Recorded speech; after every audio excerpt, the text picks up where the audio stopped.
आज जो कथा आप सुनने जा रहे हैं वो सिर्फ अहंकार और तपस्या की कहानी नहीं है, बल्कि उस पल की जब मृत्यु सामने खड़ी हो और एक शब्द पूरा भाग्य बदल देता है। मान ले, मेरा तप तुझसे अधिक है। मेरी शक्ति पूरे ब्रह्मांड को हिला सकती है। मूर्ख मत बन, मेरी तपस्या तुझसे लाख गुना गहरी है। अगर चाहूं तो एक नजर में तुझे भस्म कर दूं। और फिर शुरू हुआ सबसे बड़ा सवाल, कौन है बड़ा तपस्वी जिसका उत्तर ढूंढने वो त्रिदेवों के पास जाने के लिए सहमत हुए।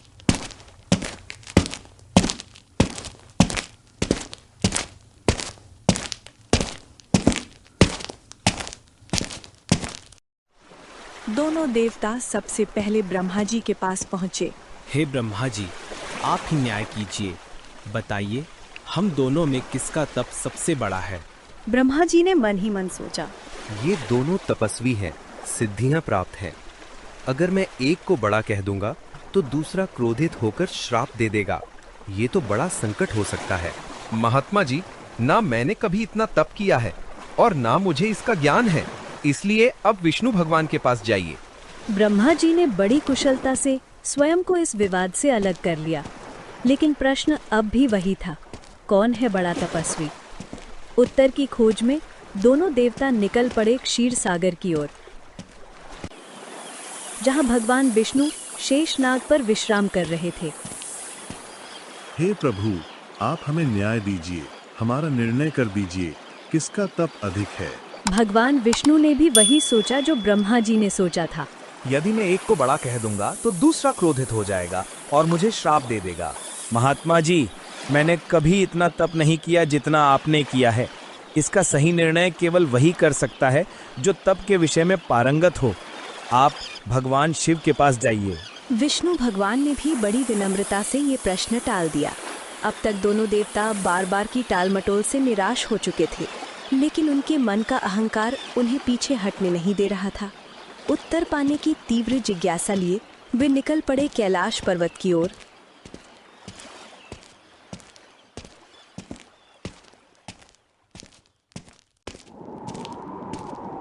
जहां महादेव गहन समाधि में लीन थे। दोनों देवता शिवजी के पास पहुंचे और काफी देर बाद जब शिवजी की समाधि खुली तब उन्होंने प्रार्थना की, हे भोलेनाथ, हमारी शंका का समाधान कीजिए। बताइए, किसका तप सबसे महान है? शिवजी भी जानते थे यदि एक को बड़ा कहेंगे तो दूसरा रुष्ट हो जाएगा। हे देवगण, आप पृथ्वी पर मतंग ऋषि के पास जाइए। वे महान तपस्वी हैं और तप के विषय में सच्चा निर्णय दे सकते हैं। शिवजी का संकेत साधारण नहीं था। मतंग ऋषि, जिनका तप और सिद्धियां स्वयं देवताओं को भी चकित कर देती थीं। हाहा और हूहू अब एक ऐसे ऋषि की ओर बढ़ रहे थे जो केवल उनके विवाद का उत्तर ही नहीं बल्कि उनकी नियति को सदा सदा के लिए बदल देने वाले थे। हूहू, ये मतंग ऋषि कौन है? कहते हैं इनकी तपस्या का लोहा देवता भी मानते हैं। तपस्या तो हमने भी कम नहीं की। देखना, ये ऋषि भी मानेंगे कि मैं ही बड़ा तपस्वी हूँ। अरे मूर्ख, यही तो देखना है, मतंग ऋषि किसे श्रेष्ठ मानते हैं। महात्मन, कृपया हमें बताइए, ये मतंग ऋषि कहाँ मिलेंगे? वत्सो, मतंग ऋषि कोई साधारण तपस्वी नहीं है। वे दिव्य सिद्धियों के स्वामी हैं। उनका आश्रम आगे है। देखो, उस विशाल वृक्ष के नीचे ध्यान मग्न बैठे हैं। फिर दोनों महात्मा जी द्वारा बताई गई दिशा की ओर चल पड़े।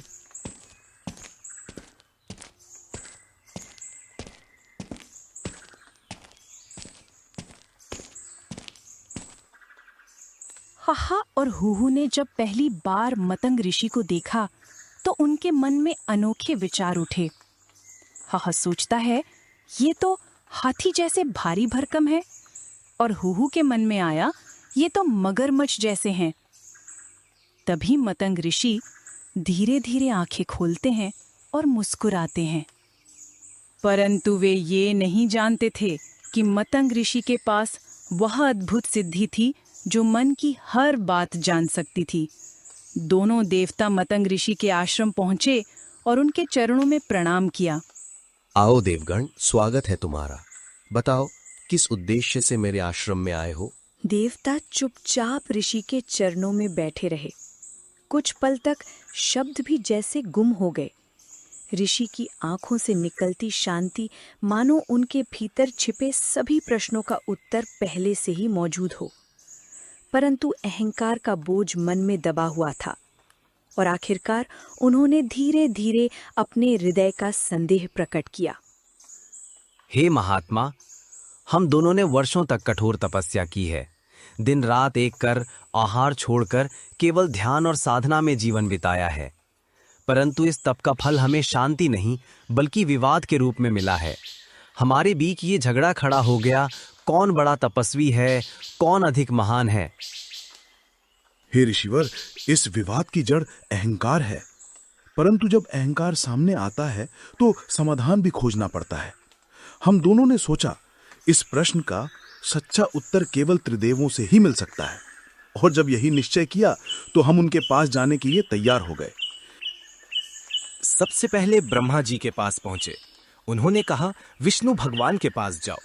फिर हम विष्णु भगवान के पास पहुंचे, पर उन्होंने भी टाल दिया और कहा इस निर्णय के लिए शिव जी के पास जाओ। शिव जी ने भी यही कहा, देवताओं, इस विवाद का न्याय केवल मतंग ऋषि ही कर सकते हैं। इसीलिए हे महात्मन, आज हम आपके चरणों में आए हैं। अब आप ही हमारी अंतिम आशा हैं। कृपा करके समाधान कीजिए। जब दोनों देवता मतंग ऋषि के आश्रम की ओर बढ़ रहे थे, उसी समय ऋषि अपनी ध्यान अवस्था में ही उनके मन के विचार जान चुके थे। इस प्रकार ऋषि को पहले ही ज्ञात हो गया था कि दोनों किस भावना से उनके पास आ रहे हैं। हे देवगण, जब तुम इस आश्रम की ओर आ रहे थे, मैंने तुम्हारे मन की तरंगे देखी। मुझे स्पष्ट दिखा, मुझे देखकर तुम्हारे मन में क्या विचार उठे थे। हाहा नाम वाले व्यक्ति के मन में तुम्हारे हृदय में भाव आया, यह तो हाथी जैसा है। और हुहू नाम वाले व्यक्ति के मन में तुम्हारे मन ने कहा, यह तो मगरमच्छ जैसा है। तो अब निर्णय की आवश्यकता कहाँ है? तुम्हारे ही विचार तुम्हारा भाग्य बन गए हैं। जाओ, तुम हाथी बनो और तुम मगरमच्छ। ऋषि के वचनों के साथ ही भाग्य का पहिया घूम गया। धरती कांप उठी, आकाश गूंज उठा और दोनों देवता हाहा और हुहू अपने ही विचारों के बंधन में फंस गए। एक हाथी बनकर जंगल में पहुंचा,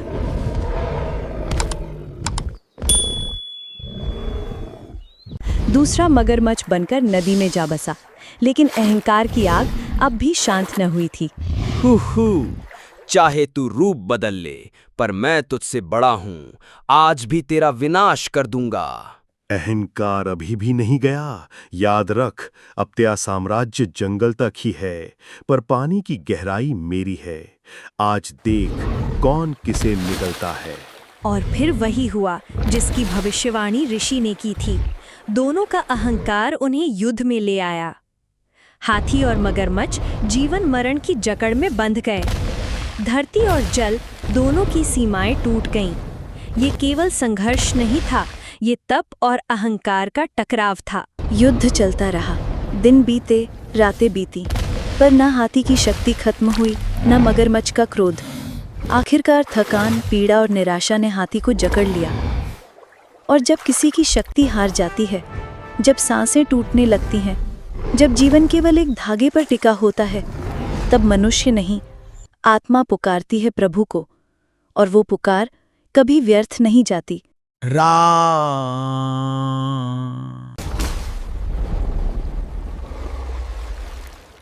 आओ भगत, तुम्हें मैं अपने साथ ले जाने आया हूँ। तुमने जीवन के अंतिम क्षणों में मुझे पुकारा, इसलिए अब तुम्हें स्वर्ग का द्वार प्राप्त है। भगवान विष्णु के इतना कहते ही हाहा की आत्मा जो हाथी के शरीर में थी वो मुक्त हो गई और उसी क्षण स्वर्ग लोक की ओर प्रस्थान कर गई। परंतु जैसे ही हाहा की आत्मा स्वर्ग लोक की ओर प्रस्थान करने लगी, मगरमच्छ भी व्याकुल हो गया। उसके मन में ये विचार उठा कि मैंने भी तो वर्षों तक तप किया था, फिर प्रभु विष्णु मुझे उस हाहा की भांति स्वर्ग क्यों नहीं ले जाते? हे प्रभु, ये तो न्याय नहीं है।